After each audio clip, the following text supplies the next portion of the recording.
Assalamu alaikum. I would like to first congratulate the organizers and the leadership of Pakistan Society of Hepatology for their 21st annual conference. It is not an easy task to arrange a meeting of this magnitude, especially during these times. Unfortunately, because of the COVID pandemic, I'm not able to travel to Pakistan, but looking forward to be with all of you next year. The topic today is long-term post-transplant care. As we know that majority of our patients post-transplantation are living for many years. So it is very important for all of us to understand how to manage these patients and what are some of the long-term complications. In the next 20 minutes, this will be my focus. Because of the short duration of my talk, I will not be discussing about the acute complication that we see in the first 6 months. This is the overview of my talk. We will first discuss about some of the common immunosuppressive medication and how we think about it. And then the medical conditions post-transplantation long-term, including chronic kidney disease, metabolic syndrome, malignancies, and then the bone health. Before we talk about these complications, it's important to understand in long term, what are the causes of death after liver transplantation? There are different studies have done, but based on this study, which was published in Hepatology in 2015, malignancy and cardiovascular disease are the two main causes of deaths after liver transplantation. We do see infections, chronic kidney disease, and some liver transplant specific. But as overall, we all know that rejection after the first year is rare. And now rarely we lose graft, liver because of the graft dysfunction. Therefore, the focus of my talk would be discussing about some of these medical conditions and how we manage it.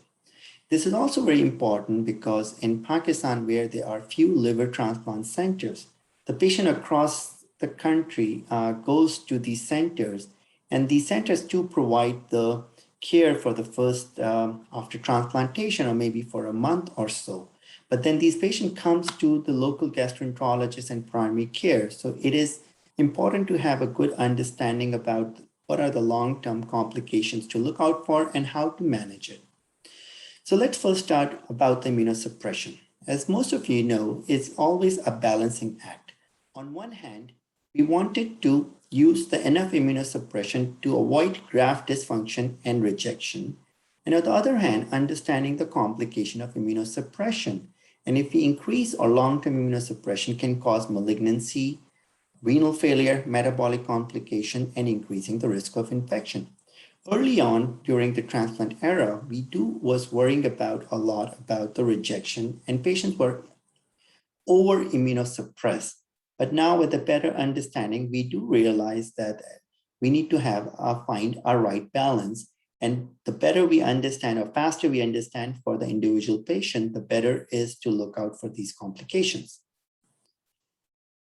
This is, most of you are aware about the common regimen for transplantation. And most of the patients after liver transplantation, either on one of these medications with combination of either Prograf, cyclosporin rapamune, plus either Cellcept, which is mycophenolate, or a sister drug of Myfortic and prednisone. So these are most of these patients right after transplantation will be on these three medications, and ultimately long-term, there may be either one or two combination regimen. And when right after transplantation, the early regimen, especially in the United States, include Prograf, Cellcept, and prednisone. And we try to wean off steroids after 6 to 12 months, except for some situations, especially autoimmune diseases, or if a patient had an early rejection. And after a few years, most of the patients are on single therapy, likely a Prograf. Most of the centers start calcium inhibitor, and there is good data about tacrolimus has been used more than cyclosporin. And then there are only very rarely we use induction, which is for renal sparing. However, we know it is expensive. And in our centers, we only use steroids and we don't use ADG or any other agent for induction. mTOR inhibitor like everolimus or sirolimus, increased utilization have been after 1 to 3 months, mainly as a renal sparing agent, and I'll talk about briefly, or in patients who have aggressive cancer or either hepatocellular cancer or other cancer, and there is some potential role of using mTOR inhibitors. When we look at the adverse effect of immunosuppression, most of you are aware about the prednisone or glucocorticoid, that hypertension, dyslipidemia, glucose intolerance, bone abnormalities, some psychiatric disorder. For calcineurin inhibitor, which is tacrolimus, or you can also say cyclosporin if you're using it, some of the common complications we see is hypertension, renal insufficiency, insulin resistance, neuropathy, and hyperlipidemia. And the antimetabolite, which is mycophenolate or MMF, is leukopenia is the commonest with anemia, thrombocytopenia, and very commonly we also see nausea, vomiting, or diarrhea, or GI side effects, which is not uncommon with these medications. Whenever we're using it, the first thing to understand when these patient comes to you is understanding that what are the medications that can interact when using it for immunosuppression. And then there are always an inducer where basically they can increase the level or the levels can be decreased. The common ones are antimicrobial. We commonly use fluoroquinonols, and it can increase the calcineurin inhibitor, both tacrolimus or cyclosporin level. Macrolides antibiotic like erythromycin, clarithromycin, azithromycin can increase the level significantly and also increase the level of mTOR inhibitors. Rifampin or rifampicin, which can definitely in countries like Pakistan, if someone is on TB medications, it can markedly decrease level, and you have to plan accordingly and increase the dosages of the cyclosporin or tacrolimus if they're on it. Similarly, the triazole, which is ketoconazole, voriconazole, itraconazole, or fluconazole, can increase the level of calcineurin inhibitors as well as mTOR inhibitor. And in some cases, if you are in a high dose of mycophenolate or mTOR inhibitor and using Welside or ganciclovir, it can cause increased myelosuppression. So there are, this is a long list of medications that can cause either increased levels mostly, or sometimes also by affecting P450 system, but it is also important to understand. In the United States, we do have luxury of having pharmacists who help us understand these regimen, but in local community, you have to make these choices. So you need to have a list of medications available to you. I would refer to you about this nice ASLD guidelines, which was although about almost a decade old now, which was published in Hepatology, Long-Term Management of Successful Liver Transplant. But this will give you a good idea, especially if you're a fellow and studying. This will be always a good to go and refer to. Now let's talk about some of the common medical conditions that we see. The first one, and I always say it's very important, is chronic kidney disease. Most of you are aware of this very important paper, which was published in New England Medical Journal in 2003, where they looked at the risk of chronic renal failure, chronic kidney disease in patients after liver transplantation. And then after intestine, liver has the highest rate of chronic kidney disease or chronic renal failure at 5 years. And the reported prevalence was about 10 to 45%. And if you look at the incidence of developing chronic renal failure or chronic kidney disease at 5 years, were stage 2 to 3 was almost half of the patient, stage 4 to 5 was about 1/3 of the patient, 15 to 25%, which is much higher than actual historical US incidence of chronic kidney disease. And some of, on this paper and some other papers, some of the common risk factors were older age, female sex, pre-transplant GFR of less than 90, also acute kidney failure, acute kidney injury, post-transplantation if you have baseline diabetes or HCV. And this were also point towards that we were not paying attention early on And now we have a better sense that most of these patients are getting chronic kidney disease and how we adjust the immunosuppression to help with these patients. Now, these are some of the risk factors for chronic kidney disease. And the early risk factors are obviously if someone is getting a retransplantation, if your pre-liver transplant creatinine is elevated, if your bilirubin is very high, MEL score is 21, meaning that the more sick you are at the time of transplantation, that is also a risk that is shown if you have renal insufficiency, elevated bilirubin or MEL score. If you do require preoperative renal replacement therapy, dialysis, or you have an infection or sepsis. The late risk factors are, as we talking about in immunosuppression, is calcineurin inhibitors. Then diabetes, hypertension, obesity, viral infection, and if you have a combination of other drugs. It is very important to understand these risk factors for chronic kidney disease. Now, there are different impairment that we can see in patients with in liver and after liver transplantation. And one of the important thing is that the calcineurin inhibitors are kind of keep coming in as an important risk factor for nephrotoxicity.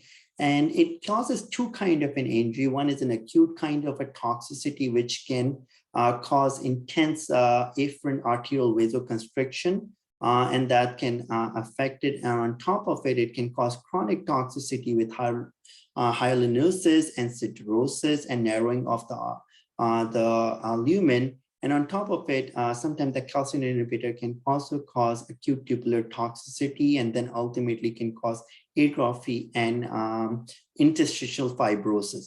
And on top of it, if you have diabetes, if you have hepatitis C, you have risk of membranophleborytis or glomerulonephritis. So these all can contribute to cause renal impairment or renal dysfunction in patients post-transplantation.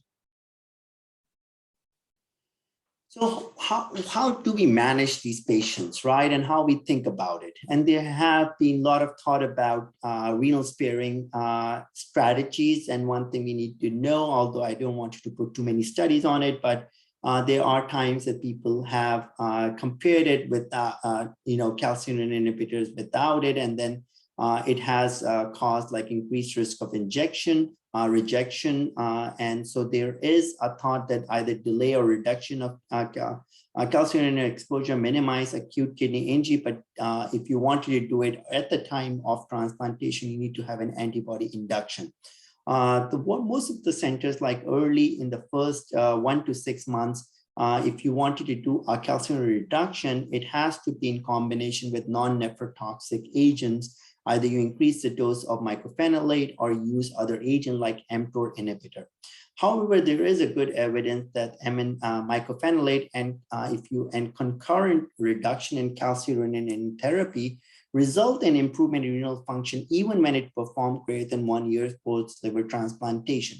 Depending on individual patient, we make these decisions and we use combination, either mostly decrease the use of calcineurin inhibitor and runs low level around like 4 to 5, and then uses MMF as a second agent, and that has shown to have a good renal function. So if you look at the ASLD guideline for chronic kidney disease and how to manage the kidney, it is very important that you have to follow renal function using GFR equation in all patients post-transplantation. I'd also recommended that you should do urinary protein quantification, protein creatinine ratio, and this is very important, especially if you wanted to start mTOR inhibitor, and proteinuria is one of the risk factors. And you reduce or withdraw calcineurin-associated immunosuppression if you see any development of chronic kidney injury. And in our centers, we do reduce, we don't withdraw the calcineurin completely unless there's a specific situation, but reducing the dose, running the level lows, and using MMF in addition to it, or sometimes mTOR inhibitors have been very successful for us. Now we'll talk about the metabolic syndrome. So when we look at the metabolic syndrome, we know that their patients have a lot of prevalence of risk factors that happens post-transplantation. There is increased risk of obesity, diabetes, hypertension, and hyperlipidemia. And about half of the patients post-liver transplantation have metabolic syndrome. And the prevalence of metabolic syndrome post-transplantation is also has been looked at based on the etiology. Patients with hepatitis C, which is very common in Pakistan, has a higher rate of metabolic syndrome. Same with cryptogenic, and which we now know most of these patients have NASH cirrhosis. Up to two-thirds patients, up to 90% can have it, and same with alcoholic liver disease. So we all know that patients post-transplantation after a year or so have a lot of risk factors. If not going in, they would have a de novo development of these factors, and metabolic syndrome is a huge part of it. One of my mentors always used to tell me that in the first year after transplantation, we have to convince our patients to eat and gain weight, and the rest of their life, we have to always convince them to lose weight. And this is what we see most of our patients, whether it's immunosuppression, prednisone, and other factors, start gaining more weight and at risk of all these metabolic complications. So cardiovascular disease, depending on which study you look at it, is the second leading cause of death in the first year of transplantation. And the third leading cause of death after the first year. And it all depends upon which studies do you look at it. But we have seen atrial fibrillation is very common, heart failure, pulmonary embolism, stroke, and MI.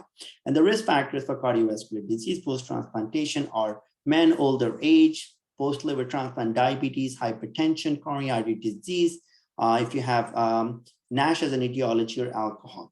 And then same thing, there was a big study which was done looking at around close to 4,700 patients and looking at the cardiovascular risk after transplantation. The risk of ischemic cardiovascular event in 10 years is about close to 14%. And this risk is much higher as compared to the general population. And post-liver transplant metabolic syndrome, more likely to have cardiovascular event. Now, when we look at the metabolic syndrome and looking at specifically, the first thing we look at is hypertension. And the prevalence of hypertension post-transplantation is up to 70%. And it has a lot of medication effect. Most of we know that steroids causing mineralocorticoid activity and increase SVR and cardiac contractility. Calcineurin inhibitor can cause, as I mentioned, in chronic kidney disease and acute kidney injury caused by it, causes renal afferent with arterial vasoconstriction, and also causes sodium retention. And onset of hypertension is delayed with tacrolimus as compared to cyclosporin. And the main thing is the goal of hypertension is we wanted to keep the systolic less than 130 and diastolic around less than 80. And so if you have a patient with hypertension and with these values, the first line based on the recommendation is calcium channel blocker, and we use amlodipine as the first agent in our center. We avoid nifedipine because it inhibits cytochrome P450 system and can increase the calcineurin inhibitors level. Also avoid verapamil, diltiazem, because it can also have interaction with calcineurin. Now, the second line agent that we use after the first line, after the calcium channel blocker is added and blood pressure still elevated, our beta blocker, or we can occasionally use ACE inhibitors or ARB, during, although not used in the early liver transplant phase because of low plasma reactivity, but after that, we can use it especially with diabetes or chronic kidney disease or someone with significant proteinuria. Although the ACE inhibitors early on can magnify the effect of hyperkalemia with calcineurin inhibitors. So the first line agent is calcium channel blocker, second line agents, beta blocker or ACE inhibitors or ARB or diuretics based on the individual patients. When you look at the dyslipidemia and hyperlipidemia, the prevalence is about 45 to 65%. Although it's lowest of all the solid organ transplant, we do recommend monitoring fasting lipid panel beginning at 3 months after liver transplantation and then followed it annually. And this is the one thing I've seen that most of our transplant patients does not get an annual checkup, especially for hyperlipidemia. And the treatment is obviously if you have hypercholesterolemia, statin as a first line agent. We do like pravastatin as a safest, because it's not metabolized by P450 system, but any statin would be fine in our experience. And second line is ezetimibe, which is safe even in use in combination statin. If someone has hypertriglyceridemia, the first line is obviously starting with omega-3 fatty acid, and we use the dose of 1,000 twice a day and increase to 4,000. And the second line are fibrates or phenofibrate. It can mildly increase the calcineurin inhibitor, and Overall, we do avoid jam fibrosing because of statin-induced myopathy, but in rare cases, we have used it. And the goal of to keep it under very control, and these has to be very closely monitored, the cholesterol panel. The diabetes is that we, again, just like hyperlipidemia and hypertension, these patients need to be screened. If they don't have a history of diabetes beforehand, fasting plasma glucose every 3 months in the first year and then annually. If someone has diabetes, the target hemoglobin A1C is less than 7%. We have to, just like every other individual with diabetes, we need to annual screening for complication including retinopathy or microalbuminuria. If someone do develop diabetes, unless there's a clear reason, we do try to have a steroid withdrawal. And then we consider adding MMF and reduce calcium inhibitor amyloidosis if someone has worsening diabetes. And very occasionally, we have to change tacrolimus to cyclosporin, although it has not been proven to reduce glucose level, but there are certain instances that we have patients who have uncontrolled diabetes, and changing it from tacrolimus to cyclosporin may have helped, as tacrolimus has more chance of getting hyperglycemia, but there is no good study that can prove it. Now let's talk about the malignancies. So risk of de novo malignancies after solid organ transplant, or especially after liver transplant, has been very high, and in our liver transplant reported to be 2 to 4 times higher than the same age and sex match control. Incidence is about 4 to 12% at 5 years post liver transplantation.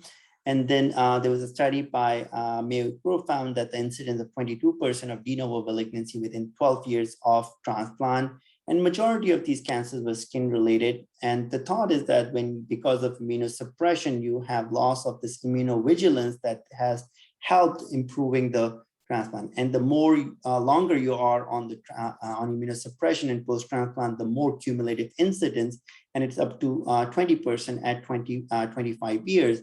And based on this study, the risk of skin cancers at the highest, including mostly basal cell and squamous cell, rarely melanoma, and then lymphomas, which is post-transplant lymphoproliferative disorder, oropharyngeal cancer, including esophageal cancer, the lung cancer, especially if someone is smoking, colorectal, if someone has underlying primary sclerosing cholangitis, and also an ulcerative colitis, and then kidney cancer risk is also, relative risk is 5 to 30%.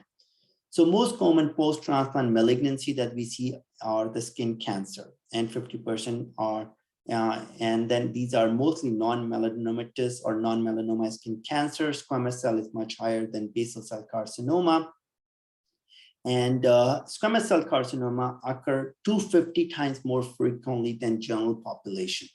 And mean time from transplant to diagnosis is 8 years. If you are older, the shorter, this can be shorter with older age.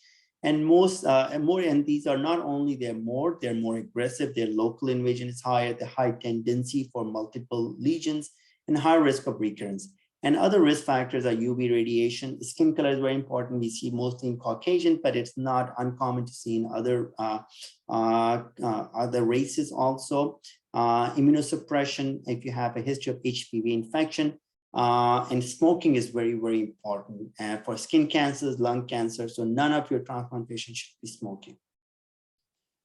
There are certain guidelines that, we require all of our patients post transplantation to wear sunblocks when we go out, at least with a protective factor of 15, protective clothing for skin coverage, routine self-care, and then dermatology evaluation after transplant with annual evaluation starting at 5 years. And this is a common recommendation. Solid organ cancers are most common are extrahepatic cancer, and which are the lung. GI malignancies have been also common, but the lung cancer, the GI malignancy, and then reproductive cancers are the common solid organ cancers that we see post-transplantation. We're also seeing more head and neck cancer, and therefore it is very important to have, again, if someone is chewing tobacco, or someone is using pan in Pakistan, or smoking, we need to talk, have a very close talk with that patient about the risk of the head and neck cancer in this population. Now, one cancer that we have seen commonly in this group is PDLT, or post-transplant lymphoproliferative disorder. It is the second most common de novo malignancy in the transplant. The incidence rate can be around close to 0.9 to 2.9% in adult liver transplantation, although this is seen much higher incidence in children. And these can be account for about 35% of non-skin related malignancies. The risk factors, most of you are aware, and this is the board question that we ask our fellows, are if your status is the transplant status EBV seronegative, then the risk is higher. If you are a child at the time of transplant and using induction agent and also calcium inhibitor, median time to diagnosis is about 15 months, and highest risk is the first year post-transplantation.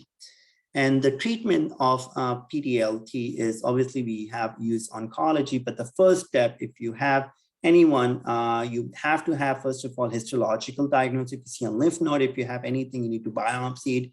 And all the recommendation, first of all, is to reduce immunosuppression.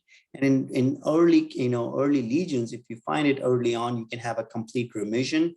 In the other cases, like we have used rituximab, job pace, and you need to have multidisciplinary approach with an oncologist. And this is a diagnosis that you don't want to miss.